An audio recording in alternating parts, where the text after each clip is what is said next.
Bien, pues bueno, me encuentro con la maestra Rosalba Lucas, quien me ha ayudado a hacer un ejercicio de la organización del conocimiento que les voy a mostrar ahora mismo. Ese ejercicio de la organización del conocimiento tiene que ver con el nivel educativo de educación básica. Y lo hago de educación básica porque la mayoría de ustedes ejerce la docencia en escenarios de educación básica propiamente.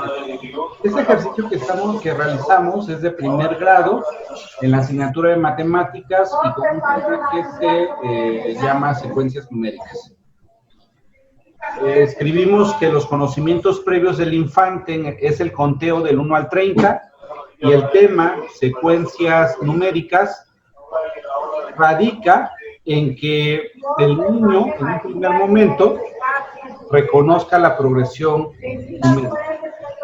Conceptos claves que la maestra o el profesor debe dominar: permanencia de la cantidad, cardinalidad, reconocimiento de número de un conjunto, antecesor, sucesor y valor posicional.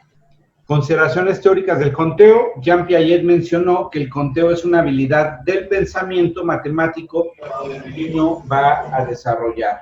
Bueno, como yo les había pedido, es importante que hayan desarrollado las esferas cognitivo, social y emocional en tres dimensiones, en tres enunciados, perdón. El primer verbo, que es contar, en este caso, tiene que ver con el alcance que nosotros queremos lograr a través de las secuencias numéricas.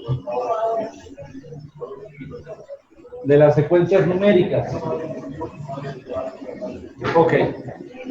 El segundo, que es previo o que es parte de la construcción al conteo, es reconocer los conjuntos y subconjuntos de objetos. Y el tercero, la clasificación de los conjuntos. Algo en lo que se está haciendo mención es que el profesor regularmente lo que hace es enfocarse en los contenidos de la asignatura. Sin embargo, es importante que el profesor sea sensible y reconozca que el niño tiene una dimensión social y una dimensión emocional que se tiene que ir desarrollando paralelamente, que tienen la misma importancia que el aspecto cognitivo. En este caso, adquiere seguridad para la resolución de problemas, respeta las normas de participación en el salón de clases y trabaja de forma cooperativa con sus compañeros. En el aspecto emocional, curiosidad en aspectos matemáticos, desarrollo de hábitos de permanencia y desarrollo de atención sostenida.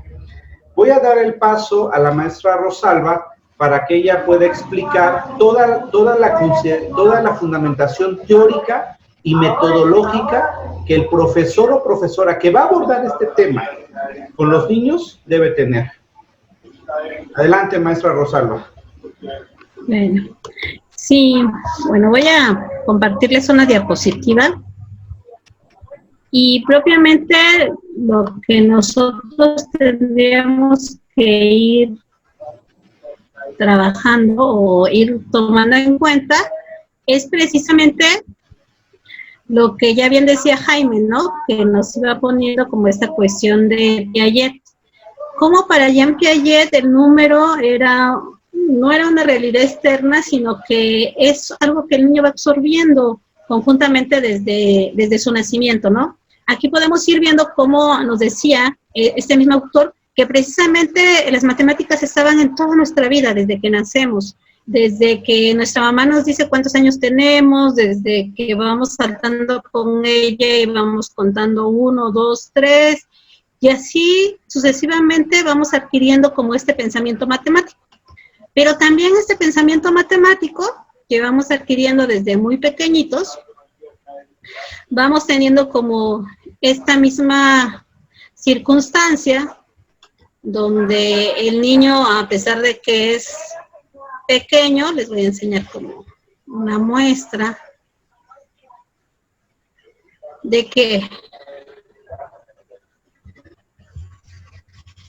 no sé, por ejemplo, ¿no?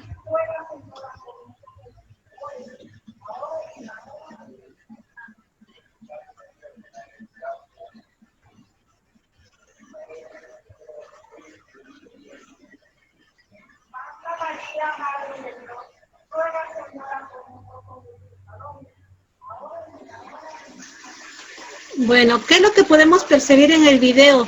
De que al infante es pequeño, él empieza a adquirir como esta situación del pensamiento matemático, porque precisamente el lenguaje matemático se va dando desde su primera infancia, ¿no? Desde esta comparación que va haciendo de conjuntos, desde esta misma situación que la mamá o el cuidador le va preguntando si tiene mucho, si tiene menos, si alcanza, si no. Entonces, constantemente el niño va haciendo una comparación de cantidades, aunque no está haciendo precisamente operaciones matemáticas, pero ya en Piaget nos decía, precisamente el niño desde muy pequeño va haciendo comparaciones de cantidades y va teniendo como esta situación de conjuntos. Entonces, Piaget nos decía que el pensamiento matemático se empezaba a desarrollar desde una serie de situaciones diferentes o de operaciones diferentes. La primera es como la operación de la seriación, que esto va siendo la capacidad que vamos teniendo nosotros en ir poniendo los objetos de mayor a menor. Cuando nosotros somos pequeños, pues los vamos comparándolo en muy pequeño, en grande y pequeño, y después ya podemos, en un segundo estadio, ya podemos decir, es grande, es pequeño, mediano y grande. Y después nosotros ya podemos ir haciendo como esta cuestión de conjuntos de mayor cantidad, para que después en un futuro nosotros podamos hacer lo mismo con cantidades. Y cuando sea la secuencia numérica, que es la del tema que Jaime nos desarrollaba, era precisamente eso. A partir de que nosotros ya logramos tener esta situación de la seriación, el niño va a ser capaz de hacer series numéricas y que se va a ver reflejado que él tenga el conocimiento de antecesor y sucesor, como precisamente lo vamos haciendo. Y después viene como otra de las habilidades que nos decía Piaget, que era como la cuestión de la clasificación. Cómo esta clasificación va teniendo la comprensión que se refiere como esta cuestión cualitativa, en cantidades, en mucho, en pequeño, en estas cuestiones de las formas, en estas situaciones de los colores, y que el niño va determinando o va haciendo sus conjuntos de acuerdo a estas características, y que constantemente nosotros les vamos diciendo, ¿no? Por ejemplo, cuando le decimos, recoge tus juguetes, él ya sabe que son juguetes y que ese conjunto llamado juguetes también tiene sus características. Y también viene como esta cuestión de la extensión, ¿no? Cuando a partir de ese criterio, de esas características que el niño ya va dominando, que puede ser el color, la forma, el grosor, el tamaño, la cantidad, los diferentes campos semánticos que va teniendo, el niño ya puede ir viendo que ese conjunto va teniendo subconjuntos. Y que dentro de esos subconjuntos también hay otros subconjuntos, ¿no? Por ejemplo, ella sabe distinguir que hay triángulos, pero que hay triángulos de diferente tamaño, de diferentes colores, y que él puede ir resolviendo de acuerdo a lo que tú le vas pidiendo. ¿Cómo se refleja esto cuando hacemos una serie numérica? Se va reflejando cuando nosotros decimos mayor que o menor que. O sea, entonces esa comparación que nosotros vamos haciendo entre un conjunto y el otro. Y también cuando vemos, obviamente, figuras geométricas, pero propiamente para lo que nos iban pidiendo, como esta parte. Y también tienes como sus diferentes estadios, ¿no? Que nosotros debemos de tomar en cuenta, más que nada para los chiquitos de primero, que si no ha cumplido como con estos estadios, para ellos mucho más difícilmente se va a tener como esta cuestión de la carnalidad. Entonces, son las etapas de la noción de la clasificación que se van desarrollando, y vamos teniendo como estas colecciones no figurales para que finalmente el niño ya pueda obtener como esta parte. Y entonces, otra de las cosas que nos decía Piaget era cuestión del número. Y para nosotros, a lo mejor en un momento dado, no recordamos que la adquisición del número tiene subetapas también, y que estas subetapas se van dividiendo de la siguiente manera. Primero el niño pasa por este nivel del rosario, que es propiamente un chiquito de 3 años, 4 años, que solamente va contando por contar, pero que no tiene una relación entre lo que está contando y la cantidad que representa ese número, por ejemplo, ¿no? O que todavía no lo puede representar ese número en una cuestión de grafo. Y luego viene el nivel de cadena continua, donde el chico todavía no es capaz de contar en un número cualquiera, a partir de un número cualquiera, sino tiene que ir contando desde el número 1. Entonces vamos encontrando en nuestras aulas de repente a chicos que aunque ya están en primero y que se supone que ya pasaron por estas etapas, el chico cuando tú le enseñas una cantidad de 5 o de 10, él todavía, tú le preguntas, bueno, ¿cuánto es o cuántos objetos están ahí? Y él te dice, pues 1, 2, 3, 4, 5, 6, 7, 8, 9, 10, y tiene que contar hasta el 1, ¿no? Porque todavía no tiene como esta situación. Y el nivel de cadena de eslabones, que también se da de manera, y cuando ellos ya lo logran, ya pueden hacer las sumas a partir del número que está, ¿no? Ustedes ya pueden, son los niños que para hacer una suma, ya ven el 4, ya dicen, bueno, tengo 4 y el número de abajo es 3, entonces voy a empezar a contar desde el 4, entonces dicen 4, 5, 6, 7, pero ya no necesitan contar 1, 2, 3, 4, 5, 6, 7 para poder hacer esa unión de conjuntos, sino precisamente ya tienen la capacidad de decir 4 y contar a partir del número que tú le vas dando.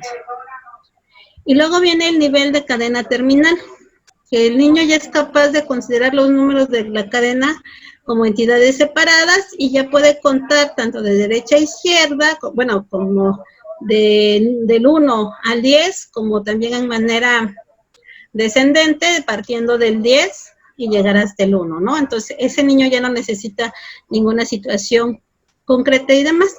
Entonces, ¿qué es lo que nosotros debemos de tomar en cuenta a la hora que enseñamos precisamente esta misma situación del conteo en una secuencia progresiva? Que nosotros debemos de tomar, bueno, como todas estas habilidades previas que tiene el niño en una situación de pensamiento matemático, y también debemos de tomar en cuenta los estadios en los que están nuestros niños. Porque entonces, si nosotros no dominamos como esa parte, a la hora de que nos enfrentemos a esas situaciones, los niños no van a responder de la manera que nosotros esperamos. Y luego viene como estos principios que también debemos de tomar en cuenta, ¿no? El principio de orden estable, que es como una secuencia estable de números, que era lo que va de mano con el primer estadio. El principio de correspondencia de término a término, que nos decía Piaget y que se da también en un momento dado en la lengua escrita, cuando el niño ya tiene que ir correspondiendo ese número que tú le das con esa situación de correspondencia en cuanto al conjunto que le vas diciendo, ¿no? Entonces, ella dice 1, 2, 3 y va teniendo como esos objetos de acuerdo al número que tú le vas dando. Y el principio cardinal, que ya decíamos, ¿no? La palabra número, que cuando yo ya, si tú me das el número 5, yo ya sé que eso corresponde a 5 elementos. Y vamos llegando como al principio de abstracción, donde el conjunto que vamos tomando ya es un conjunto heterogéneo, yo ya puedo saber, yo ya tengo tanta habilidad en esta cuestión de la secuencia progresiva, que yo ya puedo tener como esta situación de los elementos que tú me vas dando, que cada número va representando esos elementos, y que yo también ya lo puedo representar de esa manera. Si tú me dices 5 y tú me pones 3, yo ya te puedo decir 8, porque ya hago una numeración o una unión de conjuntos de manera más rápida. Ya no necesito como ver los objetos para poder hacerlo. Y el principio de indiferencia del orden, que era lo que decíamos en la última parte de la cadenilla, en el nivel de cadena terminal, cuando yo ya puedo empezar de cualquier número. Entonces, todo eso pasa precisamente para que alguien pueda contar, ¿no? Para que alguien pueda obtener como esta secuencia, y también que debemos de tomar en cuenta esos principios para poder tener como esta cuestión del valor posicional a la hora de hacer una secuencia de números que a veces de repente a nosotros como adultos se nos hace muy simple y se nos va olvidando como los estadios que tiene que tener un niño o como todas las habilidades previas que debe tener un niño para poder dominar como esta parte del conteo. Y eso que no estamos hablando propiamente de la suma, de la resta o la descomposición de conjuntos. Gracias, maestra Chavita. Pues precisamente maestros, maestras, ese es la intencionalidad de este ejercicio de organización del conocimiento. Detrás de estos 3 enunciados del área cognitiva hay toda una fundamentación teórica y metodológica, hay todo un trabajo. Por eso yo he estado comentando, el profesor necesita ser un profesional. ¿Qué quiere decir eso? Ser experto en su objeto de estudio, estar vigente en el campo del conocimiento. Entonces, enseñar secuencias numéricas a un niño, como ese es el caso del ejemplo, no es una cosa tan simple, tan sencilla que cualquier profesor pueda realizar, sino necesita ser experto en qué va a enseñar. Y precisamente esa es la intencionalidad de la organización del conocimiento. Pues bueno, les comparto este ejercicio y me permití, gracias a la maestra Rosalba por aceptar, porque precisamente ella es experta en este tema, junto con la lectoescritura en la infancia. Pues bueno, pues muchas gracias. Gracias, maestra Rosalba. Sí, Jaime, a ti.